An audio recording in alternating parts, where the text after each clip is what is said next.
منذ آلاف السنين آمن الإنسان أن الكلمة أقوى من السيف، أن جملة صغيرة قد تهدم مدينة أو تبني حضارة. لكن ماذا يحدث إن لم تكن الكلمة مجرد فكرة؟ أن ما يكتب يتم تحقيقه. لو أن الحروف لم تكن مجرد وسيلة للتعبير بل وسيلة للسيطرة. كل كاتب يحلم بأن تبقى كتاباته بعده، لكن هناك كتابة إذا حفرت التهمت صاحبها. القلم ليس مجرد أداة، القلم كائن قد يكتب بك مثلما تكتب به. خالد رفعت شاب في أوائل الثلاثينات، نحيف جدا، بيعاني من الاكتئاب زي كتير. خريج آداب قسم فلسفة، طول النهار قاعد ورا مكتب خشب قديم في مكتبة عامة في وسط البلد، حيث الهدوء وريحة الورق القديم. يومه روتيني جدا، ترتيب كتب، تسجيل دفاتر، ولو رايق شوية يلمع الرفوف. عنده حلم انه يكتب رواية عظيمة، بس دايما الكلام بيخونه، او بالمعنى الأصح الورق بيفضل أبيض قدامه. أحلامه كبيرة جدا وواقعه صغير جدا جدا. في يوم عادي كان قاعد بيرتب كراتين فيها كتب قديمة جاية تبرع، لقى علبة خشب صغيرة جواها قلم حبر اسود، شكله كلاسيكي ونضيف جدا كأنه ما استخدمش قبل كده، برغم ان العلبة الخشب اللي كان فيها تبان انها قديمة قوي. على غطا العلبة كان محفور كلمة باللاتيني: سكريبتم ستيفيرم، ما يكتب يصبح حقيقة. ضحك جوه نفسه وقال يا ريت يا ريت. أخد القلم وحطه في جيب القميص. بالليل وهو قاعد في أوضته كالعادة قدامه ورق نواصع البياض، وماسك القلم اللي لقاه في ايده وهو بيتفرج على تفاصيله. قرر يجرب يكتب بيه، يمكن الحظ يتغير والنحس يتفك. ولكن بقي الحال على ما هو عليه. افتكر ساعتها الجملة اللي مكتوب عليه: ما يكتب يصبح حقيقة. نفسي في 1000 جنيه دلوقتي. فضل مستني، ملقاش حاجة حصلت. جرب يغمض عينه ويفتحها، برضو مفيش حاجة بتحصل، لحد ما عينه راحت في النوم. وهو نازل شغله تاني يوم الصبح كانت المفاجأة: 1000 جنيه مرمية قدام باب شقته على السلم. دي أكيد وقعت من حد وهو نازل، أكيد صدفة. كان متعود يركب المترو وهو رايح شغله، وفي المترو حصل حاجة في أي يوم لو كانت حصلت كانت هتبان إنها عادي جدا، إنما إنها تحصل دلوقتي فده سبب له توتر شديد. شاب بسيط كان بيبكي، بيقول إن ضاع منه 1000 جنيه كان رايح يجيب بيها دواء لأمه العيانة. خالد ارتبك وقال بينه وبين نفسه دي أكيد صدفة، ونزل من المترو رغم ان محطته كانت لسه ما جاتش. وهو طالع سلم المترو كان فيه راجل متشرد نايم على الارض. قرر يديله فلوس، يمكن كان بيحاول يريح ضميره شوية. الصدمة كانت لما الراجل المتشرد ده قال له: انا مش محتاج، الشاب اللي كان في المترو كان اولى بالفلوس. خالد أخد الكلمة دي وجري محطة كاملة وهو بيقول لنفسه إن أكيد دي صدفة، الراجل ده أكيد مجنون وبيهلفظ بأي كلام. بعد ما وصل المكتبة وعمل لنفسه كوباية قهوة يمكن تفوقه، قعد ورا المكتب وقدامه القلم. كان حاسس بخوف، كان خايف من القلم، لحد ما قرر يدور على أي حاجة ليها علاقة بالقلم. دور في كتب كتير جدا في المكتبة، ودخل على الانترنت كمان عشان يدور، لحد لما اكتشف أسطورة فيها تشابه كبير جدا باللي بيحصل له. كان في اعتقاد شعبي في أوروبا زمان إن بعض السحرة بيمتلكوا أقلام معمولة من ريشة غراب. الريشة دي مش عادية، لازم تتغمس في دم ضحية ويتقرأ عليها تعويذة، ولما يستخدمها الساحر في الكتابة كل كلمة بتتحقق في الواقع. لكن كل ده وكان ليه تمن. القلم لازم يتغمس في دم اللي بيستخدمه، يعني كل مرة بيتكتب فيها حاجة هو كده بيستنزف من نفسه. الكلمة بتتحقق لكن عمره بيقصر. وفي حكاية بتقول إن القلم مش بيخلق إنما بيسرق. يعني لو كتبت نفسي أبقى غني، القلم هيجيب لك اللي انت عايزه، بس بطريقة فاسدة فيها سرقة أو حتى دم. والتمن الأخطر هو إن اللي بيستخدمه بيبتدي في مرحلة ما بيشوف هلاوس، بيبدأ يشوف كتابات في كل حتة على الحيطان، أو يسمع صوت في ودانه بيمليه يكتب إيه، أو حتى ممكن يشوف أشخاص مش موجودة.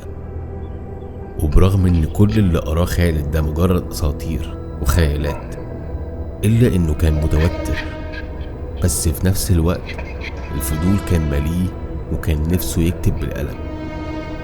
ساعتها فكر في حلمه وقال بينه وبين نفسه: إيه الضرر اللي ممكن يحصل لو كتبت اللي نفسي فيه؟ إني أبقى كاتب مشهور أو حتى كاتب عادي، المهم يتنشر لي حاجة.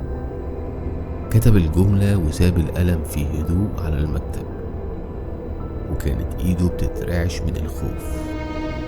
كان جواه أحاسيس عكس بعض تماما. برغم انه كان بيتمنى ان حلمه يتحقق، الا انه كان نفسه ما يتحققش عشان يشيل من دماغه الافكار المجنونة دي. لكن للأسف. الو، خالد معايا؟ انا مي خالد، مي عباس اللي كانت معاك في الجامعة. مي، عاملة ايه؟ ياه، انا بقالي زمن معرفش عنك حاجة. اخر مرة اتكلمنا فيها كنت عارف انك شغالة في الجريدة، وبعتلك حتى ساعتها كذا حاجة عشان تنشريها عندك، بس ما حصلش نصيب. الكلام ده من زمان قوي، ده فات 6 سنين او اكتر يمكن، صح؟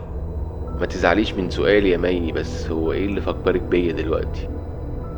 بصراحة أنا مرة واحدة لقيت رئيس التحرير بعتلي إيميل اللي بيطلب مني إني أكلمك أستأذنك إننا ننشر القصة بتاعتك العدد الجاي، وطلب مني أحدد ميعاد معاك عشان نتعاقد معاك إننا ننشر لك بشكل أسبوعي.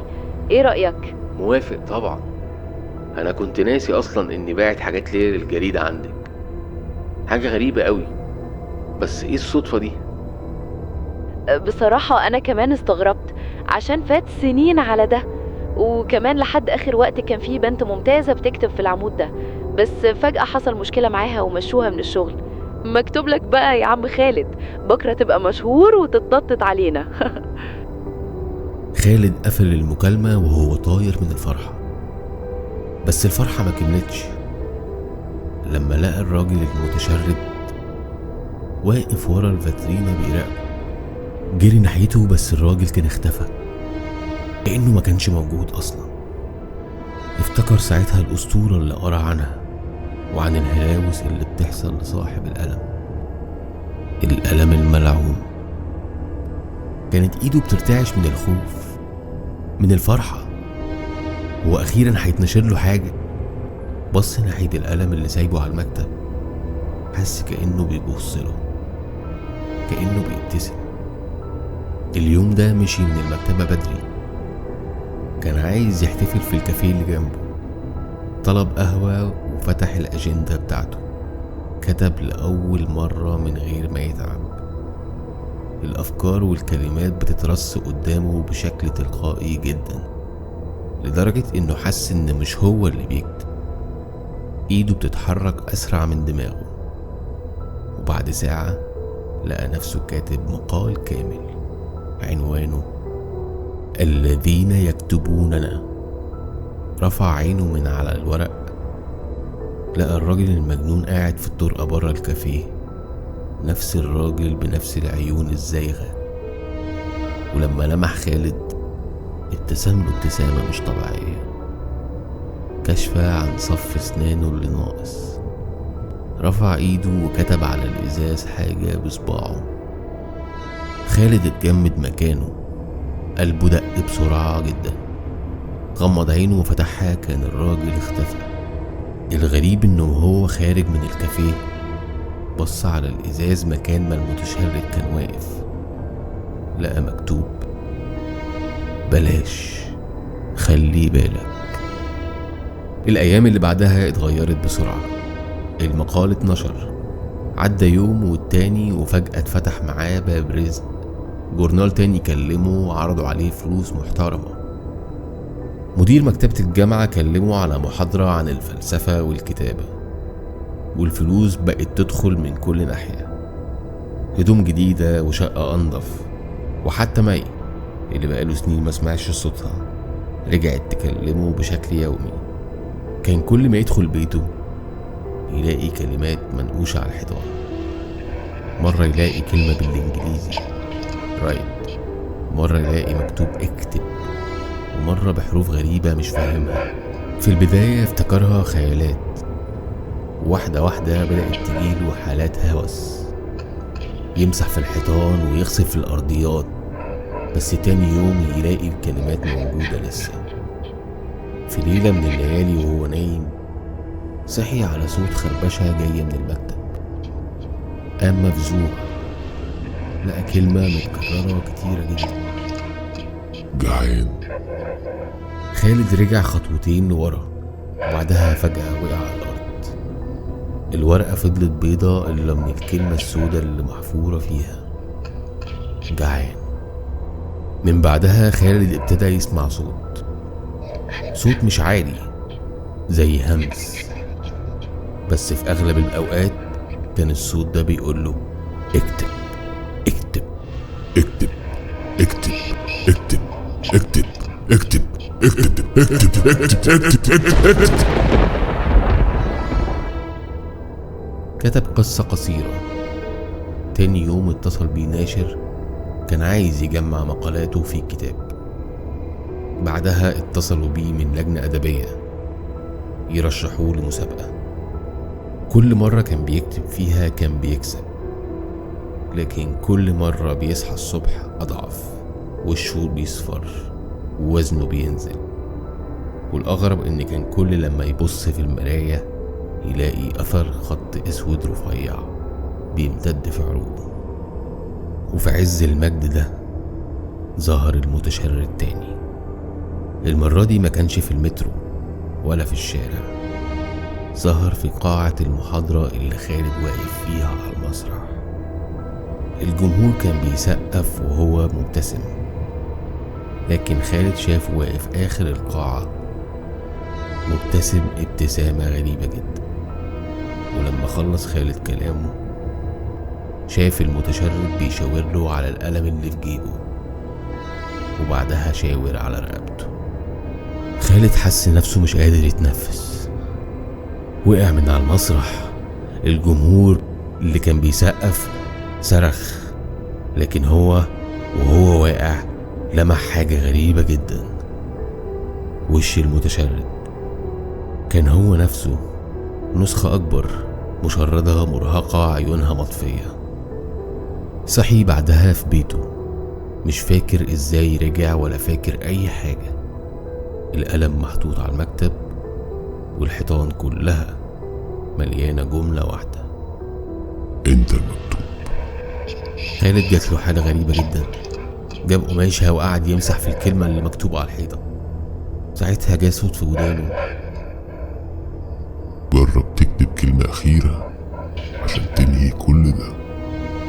مسك القلم بإيده وهي بترتعش وقرب من الورقة، غمض عينه وابتدى يحرك القلم. الحبر الأسود سال ورسم أول حرف. في اللحظة دي اتطفت أنوار الشقة كلها، ضلمة وسكوت رهيب. ولما رجعت الكهرباء الورقة كانت مليانة كلام، لكن ايده ما كانتش بتتحرك. هو قعد قدامها مش عارف هل هو فعلا اللي كتب الكلام ده ولا القلم اللي كتب بيه. هل اللي مكتوب دلوقتي واقع ولا لسه جاي؟ رفع عينه ناحية المراية اللي قصاد، شاف نفسه، لكن الوش اللي بيبصله مش وشه. كلمة واحدة ملت الدنيا حواليه، على الحيطان وعلى الورق وعلى المكتب: الموت. لم تكن الكلمة أداة في يد الإنسان، هل كان الإنسان أداة في يد الكلمة؟